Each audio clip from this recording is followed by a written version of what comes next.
2022 में शिक्षा के क्षेत्र में मोदी सरकार ने एक स्कीम को लॉन्च किया जिसका नाम दिया गया पीएम श्री, यानी कि prime minister schools for rising India.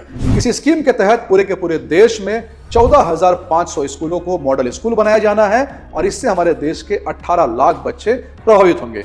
इस स्कीम के लिए 27,000 करोड़ का बजट डाला गया और कहा गया कि इस स्कीम के तहत जो भी स्कूल्स डेवलप होंगे उसमें कई सारे इनोवेटिव आइडियाज को इंप्लीमेंट किया जाएगा। उदाहरण के लिए सारे के सारे स्कूल्स को डिजिटल क्लास में कन्वर्ट किया जाएगा।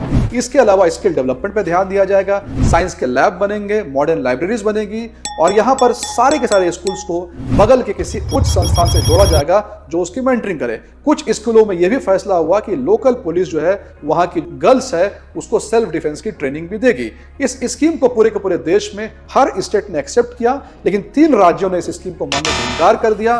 वो है केरल, वेस्ट बंगाल और तमिलनाडु। केरल ने कहा कि नरेंद्र मोदी की सरकार अपनी विचारधारा हम पर थोपना चाहती है। तमिलनाडु ने कहा कि केंद्र सरकार जो है हिंदी पर थोपना चाहती है और वेस्ट बंगाल को तो पीएम शब्द से ही तकलीफ हो गई।